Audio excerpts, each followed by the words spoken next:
பண்ண போறது நீங்க தான், நீங்களும் உங்களோட டீமும் தான். அதை பத்தி பேசுறதுக்கு தான் நம்ம நண்பர் சஞ்சீவ். நீங்க படங்கள்ல பார்த்துருப்பீங்க, உங்களுக்கு நல்லாவே தெரியும். ஒவ்வொரு பேட்டிலையும் தளபதி எங்களை பற்றி பேசியிருப்பாரு, சஞ்சீவை பற்றியும் ஸ்ரீநாத்தை பற்றியும். ஸோ 36 வருடமா நாங்கள் எப்படி ஃப்ரெண்ட்ஸோ அந்த மாதிரி நானும் சஞ்சீவும் கிட்டத்தட்ட 7th ஸ்டாண்டர்ட்லேருந்து நாங்கள் 2 பேரும் ஃப்ரெண்ட்ஸு. ஸோ இன்னைக்கு நம்ம எல்லாருமே தளபதியுடைய ஃபேன்ஸு. ஆனால் நாங்கள் காலேஜில் படிக்கும்போது நானும் தளபதியும் இவருக்கு ஃபேன்ஸு. ஏன்னா இவர் அவ்வளோ நல்லா டான்ஸ் பண்ணுவார், ட்ரெஸ்ஸிஷன்னு அப்படின்னா கல்ச்சரல்ஸ் அப்படின்னா இவர் தான் எங்களை ட்ரெயின் பண்ணுவார், மோட்டிவேட் பண்ணுவார். ஸோ அதனால் நானும் தளபதியும் இவருக்கு ரொம்ப கடமைப்பட்டிருக்கோம். இது எவ்வளோ இம்பார்ட்டண்ட்டான ஒரு மீட்டிங் அப்படின்றத தெரிஞ்சு நான் அட்ரஸ் பண்ணுறேன் பூத் டீம்கிட்ட, யார் கண்ட்ரோல் பண்ண போகிறாங்களோ, மோட்டிவேஷ்னலாக இருக்கணும். இன்னொன்று, நம்ம தாவேக்கா தூத்துக்குடி தாவேக்கா குடும்பத்தில் நானும் ஒருத்தன். நானும் இதில் பங்கேற்றுக்கிட்டு உங்களெல்லாம் பார்த்து பேசணும் அப்படின்னு வெறும் சும்மா அது ஒரு பிரச்சாரமாக இல்லாமல், நான் ஒரு அந்நியன் கிடையாது, நான் உங்களில் ஒருத்தன். நம்ம குடும்பத்தில் இவர் உண்மையிலே ஒருத்தருங்க. ஃபஸ்ட்டு அதுக்கு நம்ம ரொம்ப ரொம்ப ரொம்ப நன்றி சொல்லணும். ஸோ நமக்காக அவரோட ஷூட்டிங் மற்ற விஷயங்கள் எல்லாத்தையுமே விட்டுட்டு தூத்துக்குடிக்கு எந்தெந்த இடத்துலாமோ பிரச்சாரத்துக்கு கூப்பிட்டுருக்காங்க. இருந்தாலும் இந்த லாஸ்ட் ரவுண்ட் நான் தூத்துக்குடியில் கான்சன்ட்ரேட் பண்ணணும் அப்படின்னு சொல்லி வந்திருக்கிறாரு.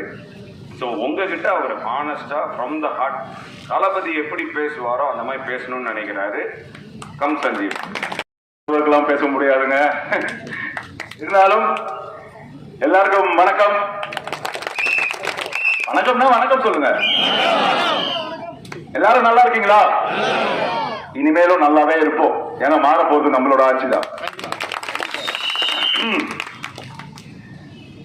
தூத்துக்குடி தமிழ்நாட்டின் முத்து நகரம், தமிழ்நாட்டின் சொத்து நகரம். தமிழ்நாடுன்னு பேசும்போது அண்ணன் சொன்ன மாதிரி தூத்துக்குடியில் ஒருத்தங்க ஜெயிக்கிறாங்கன்னா நிச்சயமா ஆட்சி அமைக்கிறது அந்த கட்சியா தான் இருக்கும். அரசியல், தமிழ்நாடு அரசியல் பத்தி பேசும்போது நம்ம எல்லாருக்குமே நல்லாவே தெரியும், கிட்டத்தட்ட 50 வருஷமா நம்மள ஆண்டுட்டு இருக்கிறது, ஆட்சி செஞ்சது திராவிட கட்சிகள் தான். ஒன்னு டிஎம்கே ஓட்டு போடுவோம், இல்ல ஏடிஎம்கே ஓட்டு போடுவோம். இதே மாதிரிதான் நம்ம வாழ்க்கை போயிருச்சு. இதே மாதிரிதான் ஆச்சு. அதனால நம்மளுக்கு என்ன லாபம் கிடைச்சது, நம்ம வாழ்க்கை தரம் உயர்ந்துச்சா அப்படிங்கறதுலாம் நாம சொந்தமா சிந்திப்போம். நான் எதுவுமே உங்களை போர்ஸ் பண்ணி எதுவுமே சொல்ல போதில்லை. நம்மளோட வாழ்க்கை தரம் இன்னைக்கு, நம்மளோட வாழ்வாதாரம் எப்படி இருக்கு, வாழ்க்கை தரம் எப்படி இருக்கு, நம்ம பிள்ளைங்க எப்படி வளர்றாங்க, பிள்ளைங்களோட சேஃப்டி எப்படி இருக்கு, இதெல்லாம் எப்படி இருக்கு அப்படிங்கறது நீங்க சொந்தமா சிந்திச்சுக்கோங்க. ஆனா நான் சொல்ல வர்றது என்னன்னா, இந்த 50 வருஷமா இவங்க ஒரு எப்படி சொல்றது வேறுட்டு அவங்க ஒரு கட்சியை அமைச்சு 2 பேருமே மாத்தி மாத்தி நம்மள ஆண்டுட்டு இருக்காங்க. இவங்களை யாருமே டச் பண்ண முடியாது, முயற்சி பண்ணவங்க எல்லாம் தோத்துட்டாங்க அப்படின்னு ஒரு நிலைமை அரசியல் இருக்கும்போதுதான் நம்மளோட தலைவர் விஜய் ஒரு மிகப்பெரிய மாற்று அரசியல் அப்படிங்கிற ஒரு அலையை உள்ள கொண்டு வந்தாரு. அதனால என்ன ஆயிடுச்சுன்னா, ஆரம்பத்துல இவங்க எல்லாம் நினைச்சாங்க இவர் என்ன பண்ணிட போறாரு, ஏற்கனவே மத்தவங்க எல்லாம் முயற்சி பண்ணாங்க, அவங்களாலே ஒன்னும் பண்ண முடியல, இவர் என்ன பண்ணிடுவாரு. ஆனா அவங்களுக்கு தெரியல விஜய்க்கு பின்னாடி இருக்கிறது இவ்வளவு பெரிய கூட்டம் அப்படின்னு. விஜய் அசைக்க முடியாத ஒரு கூட்டம் விஜய்க்கு பின்னாடி நிக்குது. அவங்க எல்லாருமே நினைச்சாங்க, மற்ற கட்சிகள் எல்லாருமே நினைச்சாங்க விஜய் பின்னாடி இருக்கிறது ரசிகர் கூட்டம், ஆதரவாளர்கள், ரசிகர் மன்றத்துல இருந்து வந்தாங்க அப்படின்னு நினைச்சிருக்காங்க. ஆனா அவங்களுக்கு எல்லாம் தெரியாது உண்மை என்னன்னா விஜய் பின்னாடி நிக்கிறது ஒரு அரசியல் ராணுவம். அந்த ராணுவத்துல இருக்கிற நீங்க ஒவ்வொருத்தரும் ஒரு தளபதி தான். உங்க ஒவ்வொருத்தருக்குள்ளேயும் ஒரு தளபதி இருக்கிறாரு. சோ இந்த எலெக்ஷன்ல வரப்போற ஏப்ரல் 23ஆம் தேதி நீங்க எல்லாருமே உதவி பண்ண வேண்டியது, போராட வேண்டியது அந்த தளபதிக்காக மட்டும் இல்ல, உங்களுக்குள்ள இருக்கிற அந்த தளபதிக்காகவும் நீங்க வேலை செய்யணும். கேட்டுக்கிறது ஒரே விஷயம் தாங்க, நம்ம மனசாட்சிக்கு நம்ம உண்மையா இருப்போம், அது போதும். மத்தவங்க யாரு என்ன சொன்னாலும் கவலை இல்லை, நம்ம பக்கத்துல உட்காந்துருக்கவங்க என்ன சொன்னாலும் கவலை இல்லை, நம்மளை பத்தி குறை சொன்னாலும் தப்பு இல்ல, சொல்லிட்டு போட்டோம்.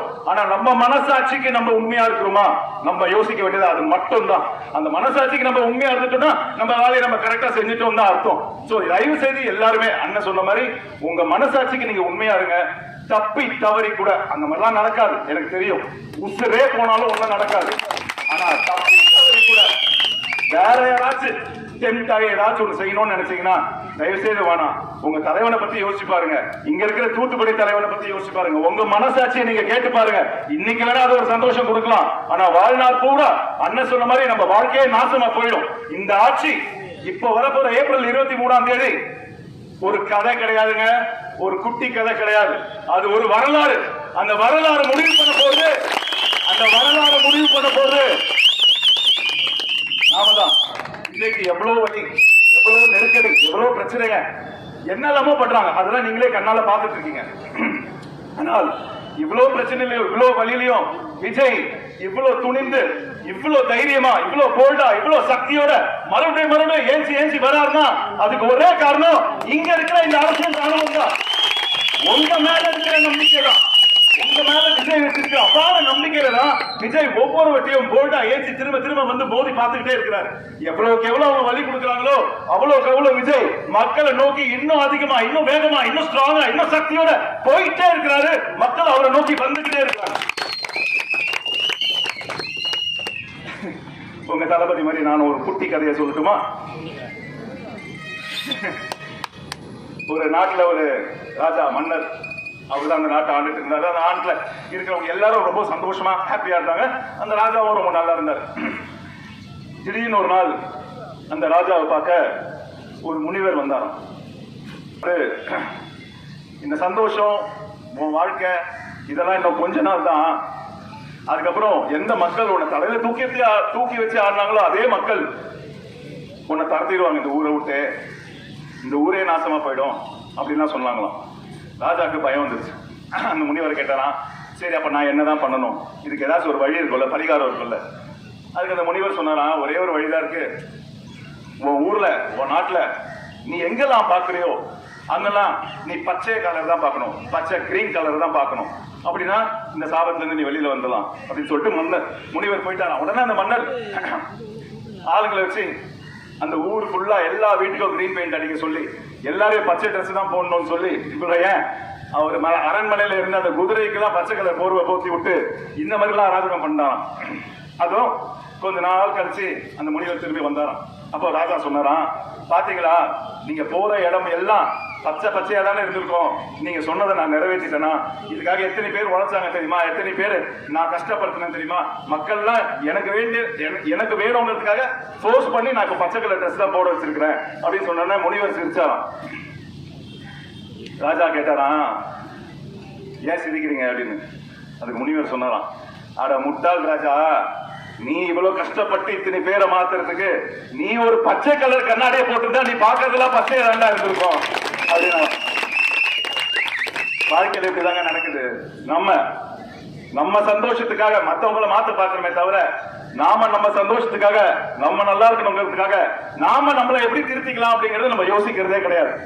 நான் ஏன் இந்த கதையை உங்ககிட்ட இப்ப சொன்னேன்னா, இங்க இருக்கிற நம்மளோட பொறுப்புல இருக்கிறவங்க எல்லாம், சாரி எனக்கு உடம்பு சரியில்லை அதனால கையெல்லாம் ரொம்ப, பொறுப்புல இருக்கிறவங்க எல்லாம் அடுத்தவங்களை குறை சொல்றதை நிறுத்திக்கோங்க. நாம நம்மளை எப்படி திருத்திக்கிட்டா நல்லா இருக்கும், நாம என்ன செஞ்சா நம்ம கட்சி நல்லா இருக்கும், நாம என்ன செஞ்சா நம்ம விஜய் நல்லா இருப்பாரு, நாம என்ன செஞ்சா நம்ம ஸ்ரீநாத் நல்லா இருப்பாரு அப்படின்னு யோசிச்சு நம்மள நாமே திருத்திக்கிட்டோம்னு வைங்களேன், அப்பதான் நம்ம மனசாட்சிக்கு உண்மையா இருக்கும்னு அர்த்தம். இப்ப ஆர்வத்துக்கு வந்துட்டேன், அப்பதான் நம்ம மனசாட்சிக்கு நம்மளே உண்மையா இருக்கும்னு அர்த்தம். மறுபடியும் சொல்றேன், வரப்போற எலெக்ஷன் இந்த கதை மாதிரி ஒரு குட்டி கதை கிடையாது. அது ஒரு வரலாறு. அந்த வரலாறை எழுத போறது நாம தான். சோ தயவு செய்து எல்லாரும், விஜயின் தளபதிகளே, தயவு செய்து எல்லாரும் சின்சியரா இருங்க. தூத்துக்குடியில நம்ம தாவைக்கா தான் ஜெயிக்கணும். ஜெயிக்குமா? நம்ம எல்லாம் சின்சியரா இருக்குமா? நான் சொல்றது மறுபடியும் திருப்பி சொல்றீங்களா? நல்லது நடக்கும், நல்லதே நடக்கும், நல்லது மட்டும்தான் நடக்கும். கான்பிடண்டா இருங்க. தேங்க்யூ.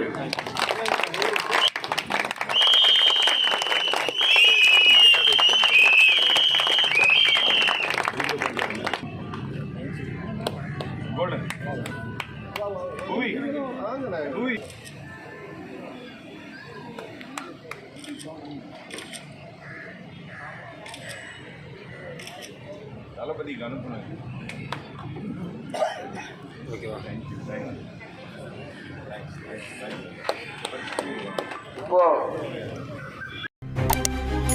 செய்திகளை உடனுக்குடன் தெரிந்து கொள்ள உங்கள் கரம் டிவியை சப்ஸ்கிரைப் செய்யுங்கள். அதோடு பெல் பட்டனையும் கிளிக் செய்யுங்கள்.